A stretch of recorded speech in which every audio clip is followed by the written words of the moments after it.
It is September 5, 1914, 6 weeks into what will become the Great War. A German staff officer stands over a map table somewhere in eastern France. His uniform is dusty from 6 weeks of near constant marching. His hand, holding a red pencil, trembles slightly. Not from fear, from exhaustion, from excitement, from the intoxicating nearness of total victory. His finger traces a line on the map. 30 miles. 30 miles from Paris. The men at the forward positions can see the Eiffel Tower when the morning mist clears. French refugees choke every road heading south, women pushing carts, men carrying children, a nation in panicked flight. The French government and the super-rich fled to Bordeaux 3 days ago. In Berlin, Kaiser Wilhelm II, the German emperor, has already started planning his victory parade through the Arc de Triomphe. They're picking out which horses will pull his carriage. He feels it in his gut. That electric certainty that comes right before total victory. Every calculation, every railway timetable, every division movement, every logistical detail meticulously planned over 9 years. It's all led to this moment. France is about to break. Just like the plan, the Schlieffen Plan, said it would. Then he notices something on the map. A gap. Not a gap in the information. No. A real gap between armies. German First Army and Second Army have drifted apart during the advance. There's now a 30-mile hole in the German line. And French reconnaissance planes, those fragile biplanes that seem like toys, have seen it. He stares at that gap. His exhaustion suddenly feels different. Heavier. Within 72 hours, French and British forces will pour through that opening like water through a broken dam. The German advance, which has been ahead of schedule for 5 straight weeks, will collapse. The army will retreat 40 miles, and Germany will find itself trapped in exactly the nightmare scenario the entire plan was designed to prevent. A grinding, two-front war of attrition against enemies with deeper pockets, more resources and access to the entire world's raw materials. The war will not last 42 days as planned. It will last 1,567 days.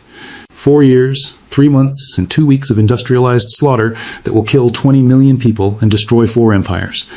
Here's the thing. Most people think the Schlieffen Plan failed because of tactical mistakes at the Marne, tired troops, that 30-mile gap, maybe one bad decision by a German general who got nervous. But that's not why it failed. It failed because the math never worked. Not even close. Make a prediction.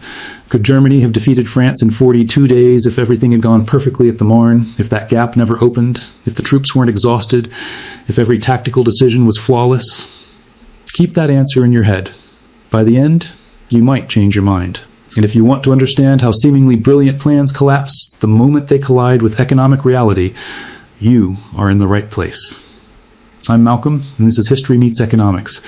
Hit that subscribe button, because we're about to break down exactly how Germany tried to hack geopolitics with a railway timetable, and why it was doomed before the first shot was fired. To understand why Germany built a plan this audacious, this insane, really, you need to understand their nightmare. And to understand the nightmare, you need to go back 43 years. 1871. Germany doesn't exist yet as a unified nation. Instead, there are dozens of German-speaking kingdoms and principalities scattered across Central Europe. And Prussia, the largest and most militarized of these states, defeats France in a shockingly quick war. The Prussian Chancellor, Otto von Bismarck, uses that victory to forge all these German states into a single empire. On January 18, 1871, in a deliberately humiliating style, the German Empire is proclaimed in the Hall of Mirrors at Versailles, France's palace.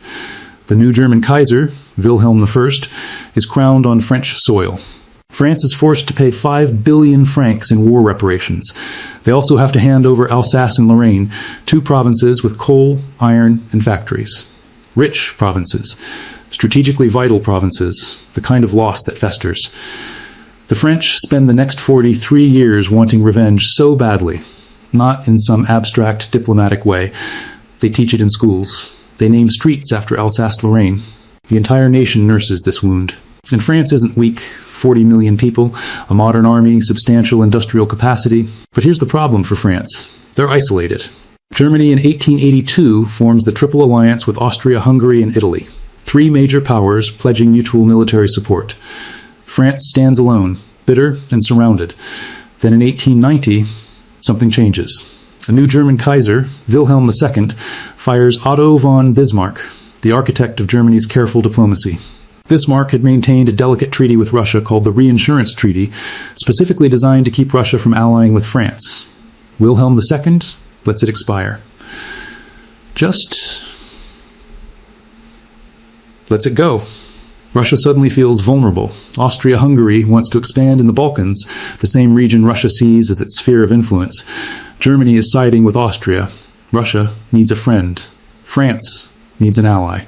Russia needs a partner. And despite being complete opposites politically, France a republic born from revolution, Russia an absolute monarchy, they find each other. In 1894, they formalize it. The Franco-Russian Alliance. A secret military convention with devastatingly clear terms. If Germany attacks France, Russia will invade from the east with 700,000 to 800,000 men. If Germany attacks Russia, France will invade from the west with 1.3 million men. Both will mobilize simultaneously. Germany will fight on two fronts. This is Germany's nightmare made real. Not theoretical anymore. Written down, signed, committed. So you're a German strategic planner in 1905. You look west and see France, an army bent on revenge, an entire nation that views you as the enemy. Then you look east and see Russia, 170 million people. It's an army that's currently a bit of a joke. They just lost embarrassingly to Japan in 1905, but they still have the numbers and are modernizing fast. Pouring money into railways, expanding their army, importing Western military advisors. The Germans have a word for this. Einkreisen, the encircling ring, the strangling noose. Since 1871, every German leader has been obsessed with this problem. How do you prevent France and Russia from coordinating a simultaneous invasion that crushes you from both sides like a walnut in a nutcracker? Here's the trap. Germany can't match their combined strength. The numbers simply don't work. France plus Russia have 210 million people combined to Germany's 65 million. They have more factories, more coal mines, more steel mills, more of everything that matters in industrial warfare. In a long, drawn-out war fighting both simultaneously, Germany loses, mathematically, inevitably. But Germany has one advantage: geography. France and Russia are separated by Germany itself and Austria-Hungary. They can't physically attack at the same moment if Germany moves fast enough. France is small and compact. You can cross it in weeks if you're moving quickly. Russia is vast and primitive, terrible roads, underdeveloped railways, massive distances. They'll need months to fully mobilize and move their army into position. So German Chief of Staff Alfred von Schlieffen, a Prussian officer with ice water in his veins, looks at this problem and devises what he thinks is the answer. What if we don't fight a two-front war? What if we turn this into two separate one-front wars fought in sequence? The idea: hit France with overwhelming force, knock them out in 6 weeks before Russia can fully mobilize, then pivot everything east and crush Russia before they can fully deploy their massive but slow-moving army. On paper, it's elegant. Germany's strength is their railway system, the best in Europe. They can move troops faster than their enemies can react. It's not about being stronger overall, it's about concentrating superior force at the decisive point before the enemy can respond. Speed, precision, overwhelming force applied to one enemy at a time. The plan becomes Schlieffen's obsession. He revises it constantly from 1905 until his retirement in 1906. On his deathbed in 1913, witnesses claim his last words were, "Keep the right wing strong." The right wing, that's the massive hammer of German armies that will sweep through Belgium and hook around Paris like a giant door swinging shut, encircling the French army. And here's what makes this sympathetic, what makes it more than just warmongering. By 1914, the situation is getting worse, not better. Britain, the world's largest empire, the dominant naval power, has joined the Franco-Russian alliance, forming what's called the Triple Entente. Now, it's not just France and Russia. It's France, Russia, and the British Empire, with its vast resources. Meanwhile, Germany's only major ally is Austria-Hungary, a crumbling, multi-ethnic empire that's barely holding itself together. Hungarians resent Austrians. Slavs want independence. Czechs want autonomy. It's an empire held together with bureaucracy, tradition, and the 84-year-old Emperor Franz Joseph, who's been ruling since 1848. Worse, Russia's great program of military rearmament and railway construction will be complete by 1917. Once that's done, Russia will be able to mobilize in 3 weeks instead of 3 months. The entire premise of the Schlieffen Plan, that Germany has a 6-week window before Russia arrives, will evaporate. For Germany's military planners, this isn't bloodlust or imperial ambition, it's desperation.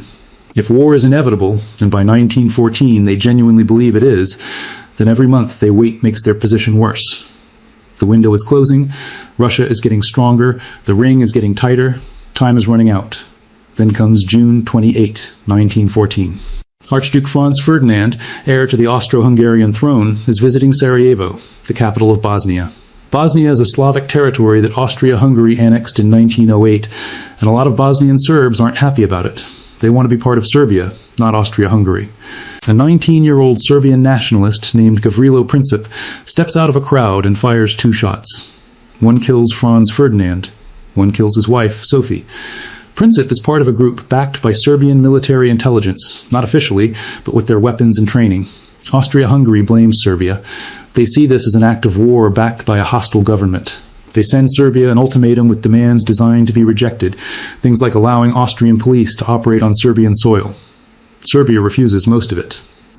Austria-Hungary declares war on July 28. Now the alliance system kicks in like a machine. Russia mobilizes to defend Serbia. They're both Slavic nations, and Russia sees itself as the protector of Slavs. Germany mobilizes to support Austria-Hungary. They're allies. France mobilizes because they're allied with Russia. Britain mobilizes because they're allied with France and Russia. For Germany, this isn't a crisis to manage through diplomacy. It's the moment they've been planning for, the window they've been watching, the last chance to break free of the encirclement before Russia's rearmament is complete, before it's too late. On August 1, 1914, Germany declares war on Russia. On August 3, they declare war on France. The plan, the Schlieffen Plan, goes into motion. Here's what success looks like in the German plan. Here's what they genuinely believe will happen. Day 1. Mobilization. This is where Germany's advantage shows. They've spent years preparing for this exact moment. 11,000 trains will move 2.1 million soldiers and 600,000 horses to the Belgian and French borders.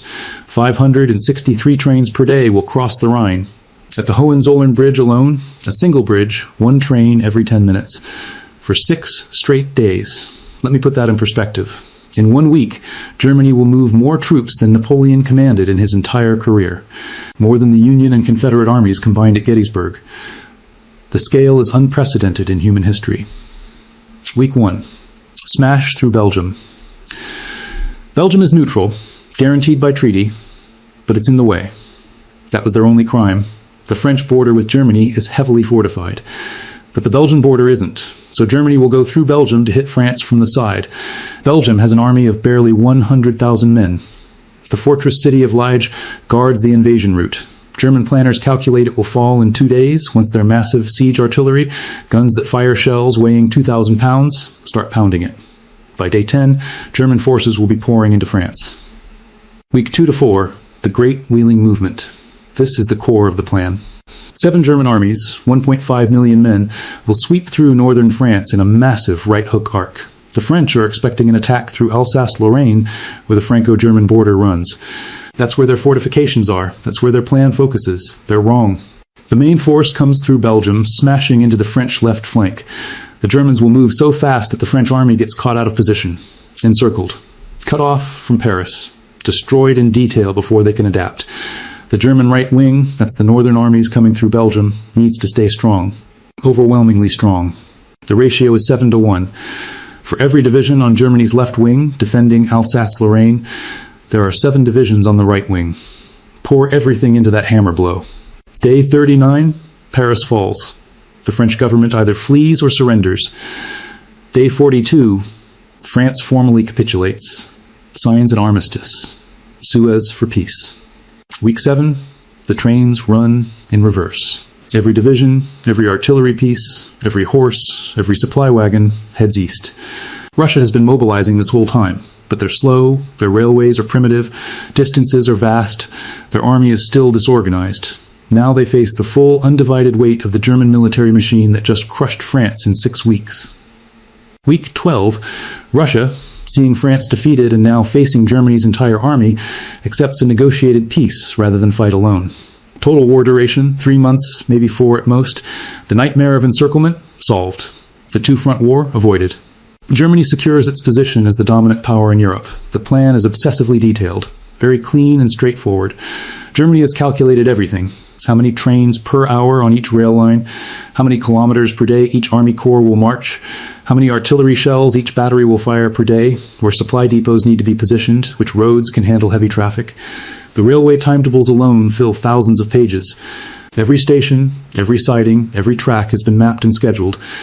Think about that level of precision. They know which train will be on which track at which minute. They've planned for the horses, for the fodder, for the replacement boots when soldiers wear theirs out from marching. This isn't just a military plan, it's an engineering marvel. The plan isn't just ambitious, it's mathematically precise. And that precision, that beautiful clockwork precision, is exactly what makes German commanders so confident. They've eliminated chance. They've reduced war to a logistics problem, and they've solved it. It's also what blinds them to the reality of what they're about to attempt. Because war, as it turns out, doesn't care about railway timetables. On August 4, 1914, 8 o'clock a.m., German forces cross into Belgium. Belgium's King Albert, who has a choice between letting Germany through or fighting, chooses to fight. It's not even a close decision for him. Belgium is neutral by international treaty. Germany just asked permission to violate that neutrality, and when Belgium refused, Germany invaded anyway. Albert appeals to Britain and France for help under that same treaty. Britain, which guaranteed Belgian neutrality in the 1839 Treaty of London, now has a clear casus belli, a justification for war. They deliver an ultimatum to Germany: withdraw from Belgium by midnight, August 4, or Britain enters the war. Germany ignores it. At midnight, Britain declares war. This isn't in the plan. The Schlieffen Plan explicitly assumes Britain will stay neutral. England will not fight for Belgian neutrality. One German official dismisses the treaty as a scrap of paper. They're wrong. Britain is now in the war, bringing with them the world's most powerful navy and the resources of the largest empire in human history. But the German army is already in motion. The railway timetables can't be stopped. Even if Germany wanted to pull back, and they don't, the logistics of reversing 11,000 train movements would create chaos. Lee, supposed to fall in 2 days, holds for 10 days. The 12 forts surrounding the city, rings of steel and concrete, refuse to break. Belgian soldiers fight with unexpected ferocity like their lives depend on it. Because they do. Every day of delay throws off the timetable. But Germany has planned for forts. They bring up the siege guns. The big Berthas, 420 howitzers that fire shells the size of small cars. When these guns fire, the concussion breaks windows a mile away. The shells punch through concrete like it's cardboard. One by one, the forts of Liège are reduced to rubble. By August 16, the path to France is open. The German First Army, commanded by Alexander von Kluck, smashes through Belgian and French resistance. The British Expeditionary Force, a small but professional army of 100,000 men, meets them at Mons on August 23. The British fight well. Their rifle fire is so rapid the Germans think they're facing machine guns. But they're outnumbered. They have to retreat. The French, meanwhile, launch their own offensive. Plan 17, France's war strategy, calls for immediate attacks into Alsace-Lorraine to reclaim the lost provinces. French troops, wearing bright blue coats and red pants because the French army hasn't updated their uniforms for modern warfare, charge into German machine gun fire and artillery. It's a slaughter. On August 22 alone, the deadliest single day in French military history, 27,000 French soldiers die. By late August, it looks like the plan is working. German armies are advancing 20 miles a day through northern France. The French are in full retreat, what historians will call the Great Retreat. They fall back 160 miles in 2 weeks. Paris panics. The government and elites pack up and evacuate to Bordeaux on September 2. People who can afford to flee. The common man who can't starts preparing for German occupation. German cavalry patrols come close enough to the city that residents can see campfires on the horizon. The German soldiers are exhausted. They've been marching for nearly 6 weeks straight, 20 miles a day in August heat, carrying 60-pound packs. Their boots are falling apart. They're living on whatever food they can forage because supply lines can't keep up with the advance. But they're winning. Paris is right there. 30 miles. One more push. Then comes September 5, the Battle of the Marne. French commander Joseph Joffre, a methodical officer who has been on the defensive for weeks, sees an opportunity. His aerial reconnaissance reports a gap in the German line. First Army and Second Army have drifted apart during their advance. There's a 30-mile space between them. Joffre orders a counterattack, every available unit, every reserve, anything that can fight. The French even requisition taxis from Paris. 600 Parisian taxicabs, civilian vehicles, rush 6,000 reserve troops to the front line. It becomes legend. The taxis of the Marne. Regular people in regular taxis, saving France. The fighting along the Marne River is brutal. 7 days of sustained combat. Villages change hands 3-4 times. Artillery pounds positions into moonscapes. Men fight in 90-degree heat, dying of thirst as often as bullets. When it ends on September 12, the numbers are staggering. 250,000 French casualties, 12,733 British, 298,000 Germans. But when the smoke clears, the German advance has stopped. Alexander von Kluck, commanding First Army, sees his right flank exposed by that gap. He orders a retreat. Not a rout, an organized fighting withdrawal, but a retreat nonetheless. 40 miles back to the Eni River. The race to Paris is over. The 42-day timeline is dead. And both sides, realizing neither can dislodge the other, start digging trenches. Those trenches will eventually run 475 miles from the North Sea to the Swiss border. They will barely move for the next 4 years. Millions of men will die fighting over hundreds of yards of mud. The math. Now let's step back from the trenches and the battles and the dramatic stories. Let's look at the numbers, the real numbers. The ones that decided this war before the Marne happened, before lie held for 10 days, before the first German soldier crossed into Belgium. Because here's what Germany's strategic planners either ignored, didn't understand, or desperately hoped wouldn't matter. Industrial capacity, the illusion of strength. In 1914, Germany produces 17.6 million tons of steel per year. That's more than Britain, France, and Russia combined individually. On paper, it looks dominant. Germany is an industrial powerhouse. This is what gives their planners confidence. But there's a problem. A massive, war-ending problem. Britain controls the seas. The Royal Navy, the largest, most powerful naval force in the world, blockades Germany from the moment war starts. Every German port is watched. Every shipping lane is cut off. And here's the thing, Germany imports 80% of its raw materials by sea. 80%. Let me show you what this means. You see, modern industrial warfare in 1914 runs on specific materials. Oil to fuel trucks and ships, rubber for tires and gaskets, copper for shell casings and electrical wire, nitrates for explosives, cotton for uniforms and gunpowder, tungsten for hardening steel. Germany has almost none of these domestically. Britain can import freely from its empire. India provides cotton and manpower. Canada provides wheat and timber. Australia provides wool. South Africa provides gold and diamonds to finance the war. The empire spans a quarter of the Earth's land surface. France still has access to global markets through its Mediterranean and Atlantic ports. They import from North Africa, from their colonies, from neutral countries. Russia has vast internal resources. Siberian forests, Ukrainian wheat, Caucasian oil fields, Ural iron mines. They're not efficient at exploiting these resources, but they have them. Germany has what it had in storage on August 4, 1914. That's it. Whatever stockpiles they built up, whatever they can synthesize domestically, and German chemists will perform miracles developing synthetic rubber and nitrates, but it's never enough. Think about that ratio. 3 of the world's largest empires with unlimited access to global resources and supply chains versus one country that's economically sealed off on day 1 of the war. War spending, the money always matters. Over the course of the war, from 1914 to 1918, the Allies will spend $147 billion in 1913 dollars. The Central Powers, Germany, Austria-Hungary, Ottoman Empire, Bulgaria, will spend $61 billion. That's a spending ratio of 2.4 to 1. The Allies can simply outspend the Central Powers by more than double. Let me break that down further. Germany alone will spend $45 billion over the war. Britain alone will spend $47 billion, and that's before the United States enters the war in 1917 and spends another $27 billion. Look at this. Germany is spending nearly everything it has. They're printing money, running deficits, selling war bonds, extracting wealth from occupied territories, consuming their economy.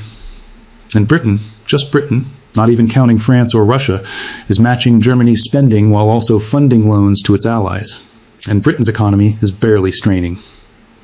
When the United States finally enters the war, it's game over economically. America's industrial capacity dwarfs everyone. By 1918, the United States is producing more steel than Germany, Britain, and France combined. They're building ships faster than Germany can sink them with submarines. The economic gap doesn't narrow, it becomes a chasm. Economic mobilization, consuming yourself. Here's where it gets devastating. Germany devotes 15% of its entire national product to the war effort in 1914. That's high, but sustainable. By 1917, that number is 53%. By 1918, it peaks at 57%. Imagine dedicating more than half of everything your country produces, food, clothing, machinery, consumer goods, everything, to the war. That means civilians get half of what they got before. Shortages, rationing, hunger. By 1918, Germany's industrial production has dropped 40% from pre-war levels. They're not producing more, they're producing less. The country is literally consuming itself. Factories lack raw materials, workers lack food. The economy is collapsing inward. Meanwhile, Britain's industrial production increases during the war. So does France's, despite losing 40% of its heavy industry to German occupation in 1914. They make up for it by importing more, by expanding production in unoccupied areas, by receiving American industrial goods. Not even close. The mobilization myth. Russia was never slow. Remember that 6-week window? The entire premise of the Schlieffen Plan is that Russia will take 6 weeks to mobilize their army, giving Germany time to knock out France first. Russia mobilized in 15 days. Not 6 weeks, 15 days. By August 17, 2 weeks into the war, Russian forces have already invaded East Prussia and eastern Germany. They're not fully organized, they're not moving efficiently, but they're there, fighting, creating a second front. By the time the Battle of the Marne happens in early September, Germany has already pulled 2 corps from the Western Front, roughly 60,000 men, and sent them east to stop the Russian advance. Those are troops that might have closed that 30-mile gap. Troops that might have taken Paris. The two-front war Germany is desperately trying to avoid, it's already happening by week 6. Here's the thing about Germany's railway timetables. Those meticulously planned schedules that are the pride of the general staff, the ones that move 2.1 million men in a week. They only work one way. Forward. West. Into Belgium and France. Once mobilization starts, it can't stop. The trains are scheduled down to the minute. Every railway line is allocated. Every siding is planned. Change one train, and you create a domino effect of delays across the entire system. Thousands of trains would back up. Millions of men would be stuck in stations. The entire mobilization would collapse into chaos. Chief of Staff Helmuth von Moltke the Younger literally tells Kaiser Wilhelm II during the July crisis, the railway timetables cannot be improvised. Once mobilization begins, it cannot be reversed. There is only one mobilization plan, and it sends the army west. Think about that for a moment. In July 1914, when there's still a chance for diplomacy, when maybe this crisis over a dead archduke in Sarajevo can be managed without a continent-wide war, Germany can't change course. Not because they don't want to, because doing so would create logistical chaos. The plan that's supposed to solve Germany's strategic problems has actually eliminated their strategic flexibility. They've turned grand strategy into a railway timetable. The timetable isn't serving the strategy is serving the timetable. They've built a machine that once started cannot be stopped. The Belgian miscalculation. Assumptions kill. Germany invades Belgium, a neutral country, to get around French fortifications. The plan explicitly assumes Britain will stay neutral. Why? Because the Treaty of London guaranteeing Belgian neutrality is from 1839. That's 75 years old. Surely Britain won't fight over a dusty old treaty for a small country. German Chancellor Theobald von Bethmann-Hollweg dismisses it as a scrap of paper. Britain declares war on August 4. The same day, German forces cross the Belgian border. Now add Britain's industrial capacity to the Allied side, the workshops of the world. Now add the Royal Navy's blockade, cutting off Germany from global trade. Now add the British Empire's resources, a quarter of the world's population and land. Now add Britain's financial power. London is the world's banking center, and British loans will keep France and Russia fighting even when they run low on cash. The math just got exponentially worse. A war Germany might have had a slim chance of winning if Britain stayed neutral becomes unwinnable the moment British industrial might join the Allies. By this point, you might be thinking, but they almost won at the Marne. If they'd closed that gap, if von Kluck hadn't retreated, if the troops weren't so exhausted, maybe they take Paris. Maybe France capitulates. Let's test that theory. Let's say Germany wins at the Marne. Decisively. Paris falls on September 15, 1914. The French government, already in Bordeaux, capitulates by October 1. Here's where the numbers become devastating in a different way. France has already lost 329,000 casualties by early September. Killed, wounded, missing, captured. Germany has lost 256,000. In just 6 weeks of fighting, both sides have burned through their professional peacetime armies, the men who trained for years, the experienced sergeants, the skilled officers. These losses are irreplaceable in the short term. Germany has also burned through massive stockpiles of artillery shells. In 1914, armies thought they had plenty of ammunition. They didn't understand what industrial warfare would demand. German artillery batteries are already rationing shells by September. Factories are running 24-hour shifts to keep up, and they can't. Now, in our hypothetical, Germany has conquered France. What happens next? They have to occupy a hostile country of 40 million people. Paris alone is 2.9 million people. France isn't going to administer itself quietly. There will be resistance. Sabotage. Unrest. How many divisions does occupying France require? Conservatively, 20 divisions minimum. That's roughly 400,000 men who won't be fighting in Russia. They'll be garrison troops. Guards. Rear area security. Not frontline combat soldiers, but men who still need to be fed, equipped, and paid. Meanwhile, Russia has already invaded East Prussia. Austria-Hungary, Germany's ally, is collapsing on the Eastern Front. The Russians defeated them at Lemberg in early September, inflicting 400,000 casualties. Austria-Hungary is now more liability than asset. Germany will have to send troops to prop them up. So Germany sends its exhausted armies, the ones that just marched across Belgium and France, fought brutal battles and took heavy casualties, east to face Russia. These soldiers need rest. Replacements. Re-equipping. They're not getting it. The railway system that worked beautifully going west into France doesn't exist in Russia. Roads are primitive. Distances are vast. And then what? Russia has unlimited space to trade for time. They can retreat into their vast interior, a strategy they've used successfully against invaders for centuries. Germany follows, stretching supply lines across hundreds of miles in a country where winter is a military factor. Napoleon tried this in 1812.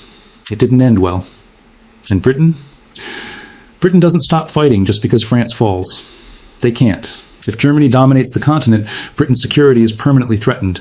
The Royal Navy still controls the seas. The blockade still chokes German economy. Britain still has the resources of a global empire. They can fight for years. They can rebuild French resistance. They can fund Russian operations. They can wait. Picture this scenario. Germany, by November 1914, controls France but is bleeding resources in every direction.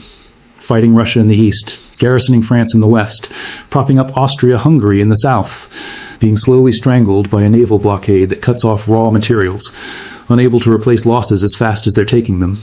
By 1915, German steel production starts dropping, lack of imported iron ore. By 1916, food shortages hit German cities, lack of imported grain and fertilizers. By 1917, their economy is in freefall, lack of everything. The gap between Allied and Central Powers spending, that 2.4 to 1 ratio, doesn't narrow if Germany wins at the Marne. It widens, because now Germany is occupying more territory, which costs money. Stretching armies thinner, which requires more soldiers. Burning through resources faster, while Britain and Russia tap deeper into their reserves and America watches from across the Atlantic, deciding when to join. Not even close. Okay, let's take this even further. Let's say everything goes perfectly for Germany. Not just winning at the Marne, everything.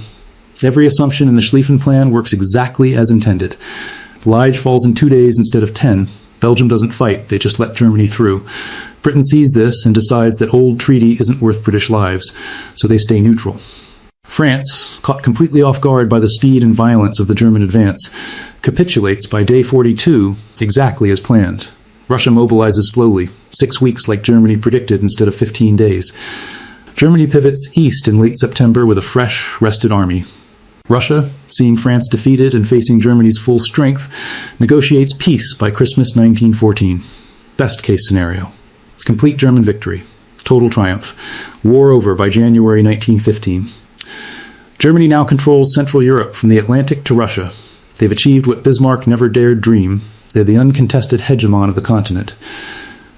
What happens next? It wouldn't have mattered because Germany still can't solve the fundamental problem. They're a continental land power trying to win a global economic competition against the world's dominant naval power. Even with France and Russia defeated, Germany is still blockaded. Britain still controls the seas, and Britain isn't going to just accept German continental dominance. The Royal Navy will maintain the blockade. Germany still can't access global raw materials, can't import rubber from Southeast Asia, can't get copper from Chile, can't bring in oil from the Middle East or Latin America, can't access cotton from India or Egypt. The empire Germany just won in Europe would be an economic prison. Wealthy on paper, all that French industry, all those captured resources, but cut off from the global economy that actually matters in the 20th century. They'd be like a billionaire locked in a room with all his money, but no way to spend it. In Britain can wait. They have time. They can rebuild French resistance movements. They can fund Russian revanchism. They can strangle Germany economically while staying safely behind their naval moat. What's Germany going to do?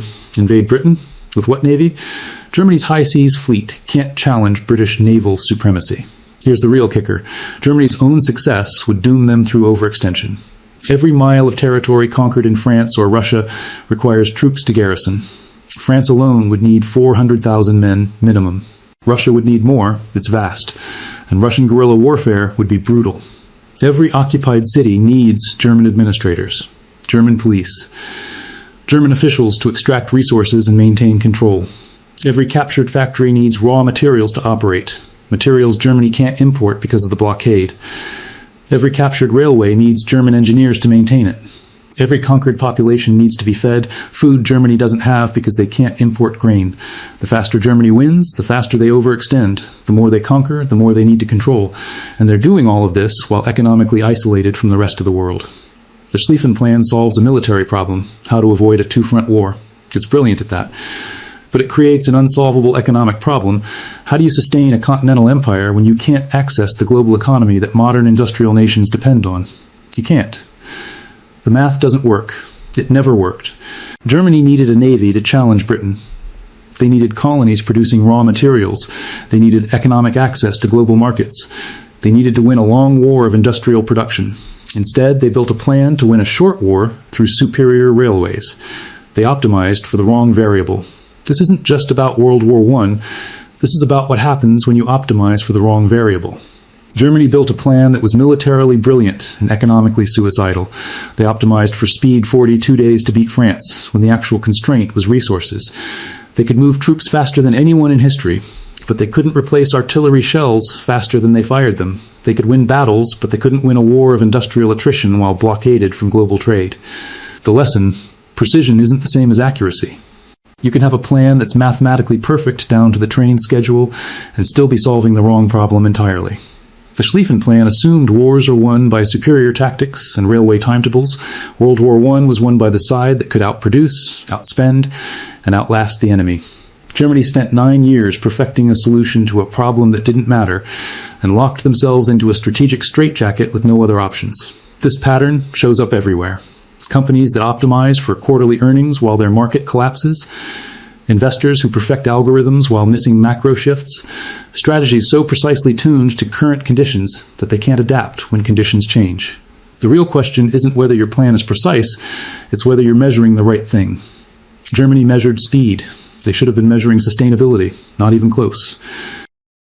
So here's the question. Was the Schlieffen Plan ever actually viable? Or was Germany doomed the moment they chose to solve a military problem while ignoring the economic one? Leave your answer in the comments. And if this changed how you think about strategy versus tactics, hit that like button and subscribe. I'm Malcolm, and this is where history meets economics. If you think this documentary is wrong, explain where. If you think it's right, explain. Here's another moment where history met economics.